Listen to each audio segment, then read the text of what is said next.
As long as I've been alive, there's existed a battle between what I want in the moment and what I need.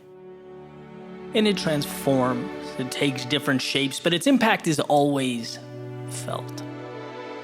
And so the question remains, in spite of the option to concede the temporary way out, are we willing to endure the now for a beautiful forever?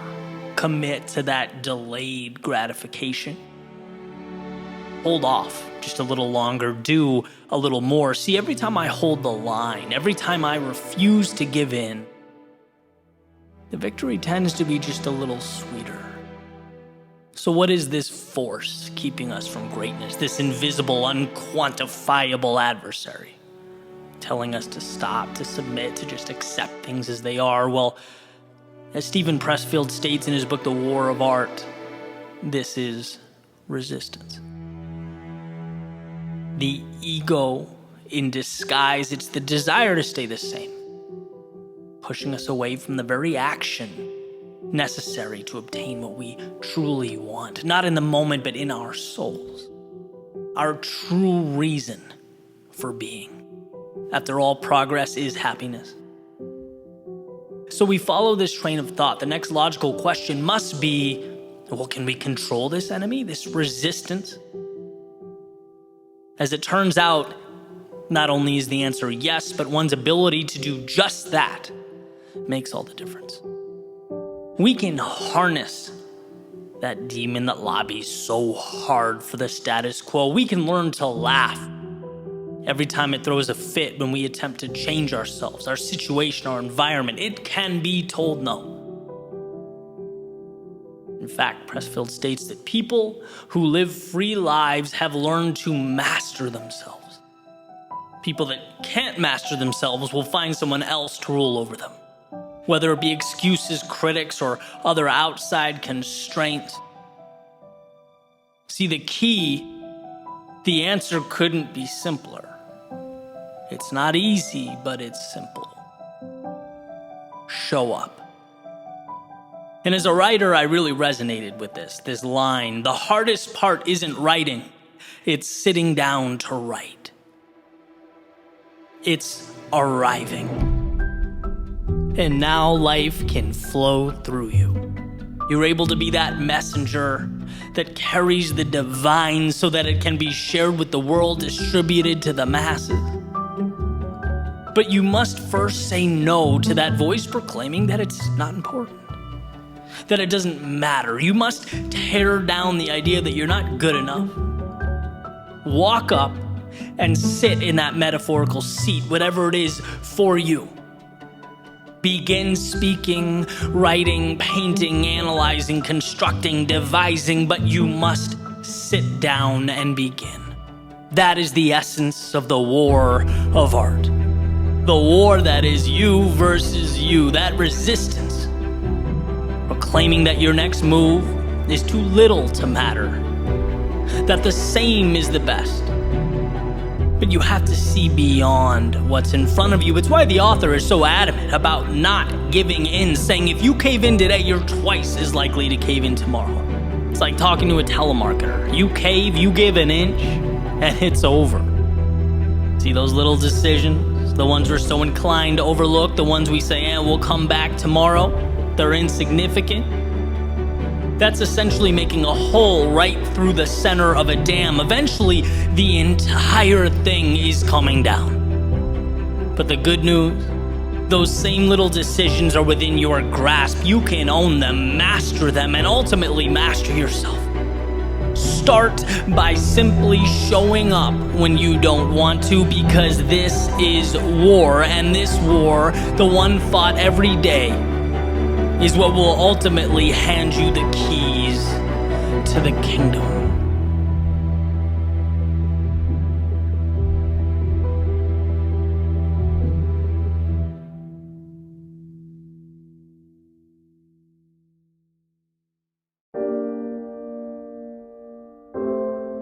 There's a quote by Cus D'Amato, Mike Tyson's trainer at one point. He said, "The hero and the coward both feel the same thing. But the hero uses his fear, projects it onto his opponent. while the coward runs. It's the same thing, fear, but it's what you do with it that matters. In other words, it's not that some of us can skip fear altogether, remove it, eliminate it. No, we all at some point or another find ourselves standing face to face with fear. The question is, what do you do in that moment when it's your turn? I've always said fear doesn't get easier. It doesn't hurt less. But it's not supposed to. You can't change what fear is, but you can change what it does for you, how it impacts your life. Your life is determined by the relationship you build with that four-letter word. When does reality shift? It shifts when your hands tremble, when your palms sweat, when there's that feeling of uneasiness in your stomach, when the easiest thing in the world to do is walk away, but you carry on anyway. There's a rewiring that occurs. When that same trigger that historically tells you to run ultimately becomes your invitation to accept something greater, to become something more. And it's funny how that works, that same feeling.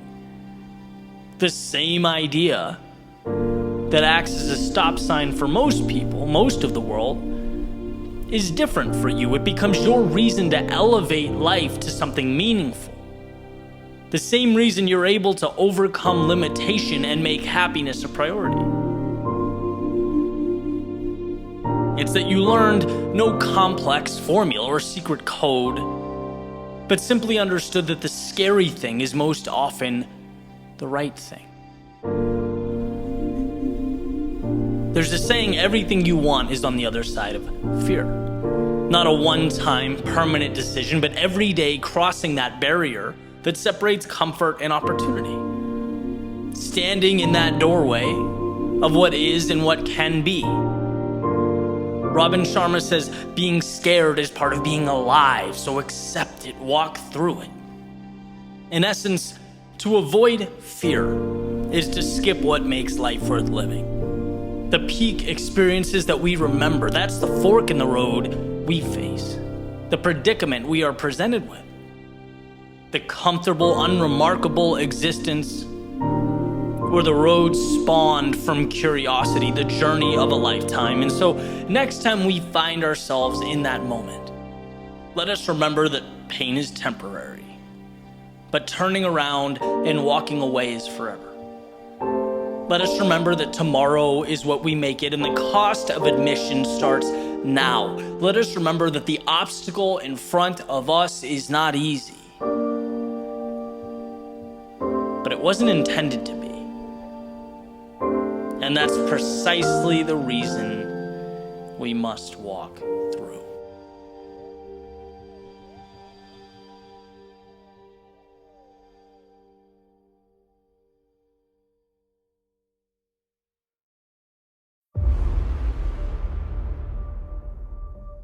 Stop apologizing. Stop apologizing for who you are, what you believe, and how you see the world. Stop apologizing for your failures. They lift you up. They push you to be more. Stop apologizing for being different, unusual, or unique. There's a saying that if you are lucky enough to be different, don't ever change. Embrace that. Hold it. Stop apologizing for taking a path less traveled, for breaking away from the pack. It's not an insufficiency. It doesn't mean you couldn't go their way. It means you have the courage to be yourself in a world trying to make you someone else. Stop apologizing for words that don't align with someone else's ideology or worldview. Your job isn't to appease or conform. It's to grab hold of what lights a fire in you and use it to brighten the world around you. Stop apologizing for your dreams. It's okay to not be content where you are. It's okay to want to grow, to become more. The roots planting them to the ground, they are not yours. And why waste the opportunity beyond the horizon of your current existence? See, having the courage of your convictions is like unlocking your mind. Realizing that, yeah, you have the key and you've had it all along. No one else gets to set your parameters. They don't get to tell you what's right or what to believe. The people around you are not moral arbiters. They're not protectors of truth. Remember that. Remember that no one knows better than you what's best for you. That's why there's power in intuition, in following your beliefs, your strengths, in doing what makes you happy, relentlessly pursuing what makes you feel alive. The thing about dreams, ideas, potential, they're always meaningless until they're not. See, everything is crazy until it exists. So protect it. Don't bow down to pressures of now simply because you have not yet built tomorrow. You will. If you want it, you will. Some messages, they are incredibly simple, and this, my friends, is one of those. You have everything you need to become who you want to be. Right now, as you listen to this in real time, you don't need approval or permission or acceptance. You don't need to belong or be told it's normal. You simply need to start, to know that you will pick yourself up when you fall and keep going. Not apologize, but continue placing one foot in front of the other. Not look externally for a will to carry on that only exists within you. See, the second you begin rewriting the rules, changing the game, you put yourself in position to emerge victorious.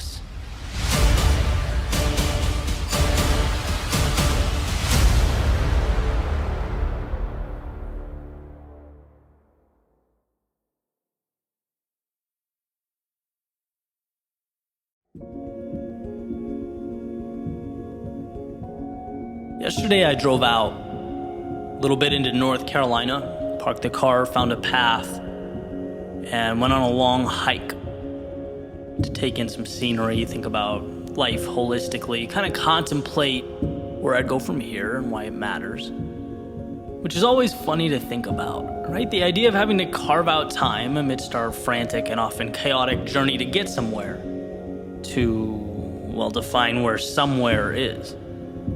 But I think about that a lot. Our days consist of so much running around that I can easily forget what even my calculated decisions add up to. Why? It's a simple enough question, perhaps one I could ask more. Why? What's with this whole get comfortable with discomfort thing? Why do I place so much emphasis on the quote-unquote path less traveled? Which is a term that, one of my buddies was recently giving me a hard time about using in all my speeches, right? It must mean something to me. It's got me here. But is here better than over there? After all, it's not out of the realm of possibility that I'm the one who's missing the mark. And it's okay to examine that possibility. In fact, that's why I'm here. And I bounced this around in my head as I made my way up the trail, and noticed as I looked around, everything just felt perfect. Have you ever had one of those moments where it just seems surreal? The morning was incredible. I loved the sound of the earth under my feet as I took each step, the chirping of the birds in the early morning, the sun making its way through the trees. And I thought, it's amazing that you can live 20 minutes from this feeling and just never experience it. I guess proof that a decision to not go, to do nothing, is still very much a decision. And in this case would have been the less desirable one. I'm glad I went. My phone was in my backpack, and for the first time in a while, I didn't even think about it. My mind was stimulated. My senses were taking in something new, something different, something not my studio or laptop or social media analytics pages. In fact, all that stuff felt kind of trivial now that I was removed from it. And I wondered, Why don't I do this more? The thought popped into my head earlier that morning. I thought, hey, that's a cool idea. I just had to get through that initial pushback. The hesitancy of, well, what's the point? What's the desired outcome of a hike? Right? After all, this little jaunt's just going to distract you from your work and your progress. But at that moment, I think you have to just shut out reason for a second. You have to remind yourself that there's value, period. Otherwise, we open the door for rationalizing. We talk ourselves out of some of life's beautiful secrets. Sometimes you have to just go. And as I made my way down this trail further and further, I started to feel better. I felt reassured. Like I had something that I otherwise wouldn't have had. Something that's my own. And maybe that is it. Maybe that alone is the reason for everything. To collect those incredible things, large and small, that we might not have had. After all, isn't life just an accumulation of memories, of experiences that are spread out like a choose-your-ending children's book? And with so much control over the outcome, I think that matter deserves my attention. In order to acquire the good stuff, whether it's in a different location or context or time in my life, I still learn again and again that to get that, we have to leave some things behind. And that's the essence of life. You usually get out what you put in. And I think about that a lot. I think about the forks in the road I've come across, those same ones, the life-altering decisions. I guess it's only human. Walking away from that promising career that I'd spent my whole life building towards. Every once in a while, sure, I miss the security. Leaving this city and the people that made my life what it was, it still haunts me from time to time, trading permanence and structure for the freedom to condense my life's work into a laptop and take it anywhere in the world. But empowerment can be lonely, right? And I guess I can't help that in the midst of those situations, the easy decision always feels like the wrong one. I've just been pulled by the upside. I gravitate towards this grandiose version of what life could be on the mark that I hope to make. And to me, the scariest thing has always been not having the courage to see more, to explore. The phrase, what if, has always been my adversary, the monster in the closet, and it's a costly one to slay. Right? But life is both suffering and infinite beauty.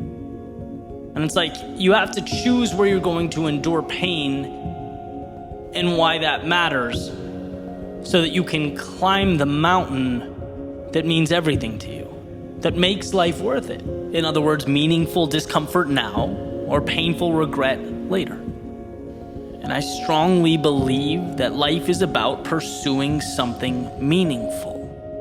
And even the triviality of a hike wants to remind me of this truth. I could be at home playing guitar, watching Netflix, relaxing. I mean, that would have been easier. But there's only one way to catch that sunrise over the trees. And that way is not Netflix.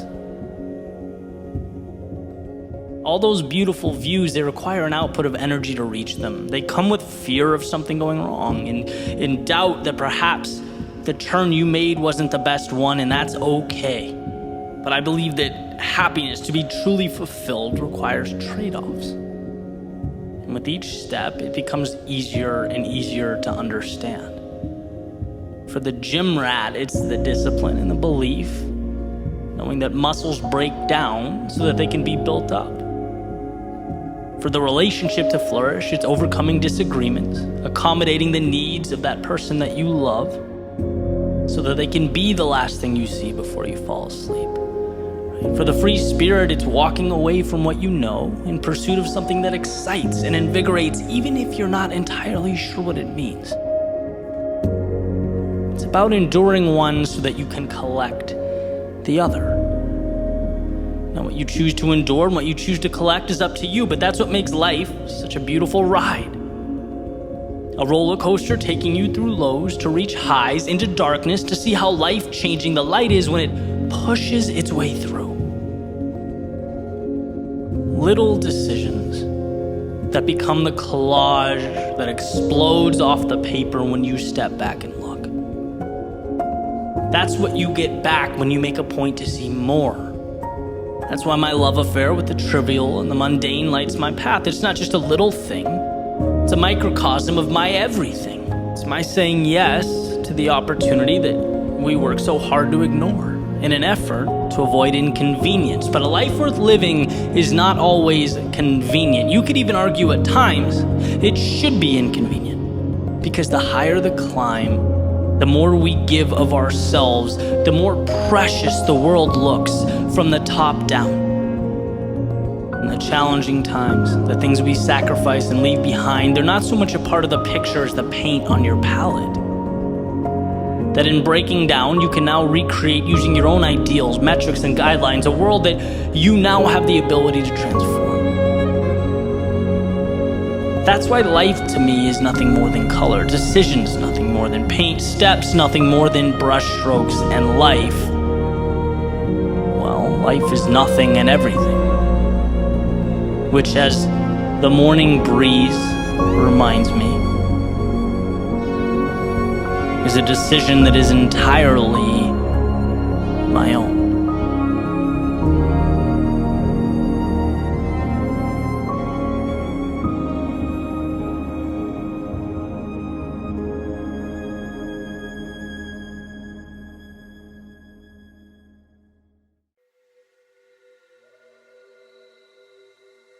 Every single dream, vision, or idea in your life starts with a simple understanding that it's obtainable, that you can make it real. That's the beginning of everything. Self-belief is the gatekeeper that stands between current and future. See, if you think of reality as these city walls you're living in, it's not crazy to think that there are going to be people that only know that existence within the walls, right? That's what they see. That's what most believe. It's how they live. It is only self-belief, a confidence in something greater outside those walls, that opens the gate, that expands your reality. And if you don't believe anything good exists on the other side, why begin? If you don't think you're capable of getting there, why start? And this formula is simple, right? Let's not overthink it. We only move towards outcomes that we believe to be possible. And that's more important than ability, skill set, strength. I mean, you name it. Believing in yourself trumps all that. Because the person with an inferior skill set, maybe an average natural talent, but they believe in something and they move towards it. They give everything for this idea. They know it to be true. They'll always beat the talented person that's unsure, that procrastinates, that has 1 foot in and 1 foot out. And if you don't believe in yourself, you're building a city on sand. Because I'll tell you what, great things, they're great for a reason. They're in rare supply. They're limited, which means not everyone can have them. Which means those who do have them have to fight for them, have to deal with being uncomfortable, have to give more, sacrifice more, pay a steeper price than the masses. And if you don't look in the mirror, stare yourself in the face and know you are one of those select few, what's gonna happen when life kicks back at you? You'll fold. You'll resort back to what you know. You'll flee the battle for safety, security, and comfort. But when you know your movie ends at the top of the mountain, when you know at the end of the day you're going to cross a finish line or hold a trophy, your brain internalizes conflict differently, very differently. For someone with self-belief, obstacles don't make you wonder if you should keep going, because you already know you have to keep going. I mean, come on, you haven't arrived yet. There's still a road to travel. No, in this situation, obstacles simply prompt you to ask, how? How can I get through this? And that's the small discrepancy that changes everything. Because at some point, you'll look to your right and you'll look to your left, and you'll find very few people get to the how question. They all stopped at if. I wonder if I can do this. I wonder if I'm capable. Well, they'll never know. They'll never see that sunset beyond those metaphorical city walls because they never truly believed in themselves. They never opened that gate. Look, I went through 16 years of education without a teacher or professor telling me, Eddie, 99% of life is just believing in yourself to figure challenges out as they come, to figure life out as it comes. That's it. Only X% make it through law school. Only Y% succeed at this and that. That's what you hear. But no, none of that matters. It's simple. Most of the world quits when things get challenging. If you don't, if you have the courage to believe and trust in yourself, you'll succeed. Why? Because you won't stop until you find a way. That's the power of self-belief. It's not quantum physics. It's not complex. You know, at one point, I didn't think I could make a living outside of a cubicle or office building. Then I saw others do it. And for the first time in my life, I believed it was possible. I changed my actions to support my beliefs, and here we are. At one point, I didn't think certain financial goals were reality. I didn't know about a free, flexible lifestyle. I wasn't aware of the type of relationships that would change my life. Why? Because they existed outside those city walls. I didn't believe they were real. I didn't believe in myself to create them, to make them in my own life. But with the change in belief comes a change in reality. You will always follow through on who you believe you are. So let's go back to that mirror visualization. At some point today, look at your reflection and think about nothing but what I'm about to tell you. Everything you need, you have. I promise you, you are equipped to change your life, the lives of everyone around you, and the world in which you exist. So take that fact, feel it, and never ask it again. From now on, the question is how. Your fate is not a coin flip, it's a puzzle. It's about arranging the pieces. And those two eyes looking back at you are more than capable of figuring that out. Ask simply, do you want it? And if yes, open that front door, take that first step, and inject yourself into a journey that will be unlike anything you've ever experienced before. A journey where you have the answers, the aptitude, and now the self-belief. And when you find yourself in the lowest of lows or the darkest of nights, find solace in that fact that will be more than enough to get you to dawn.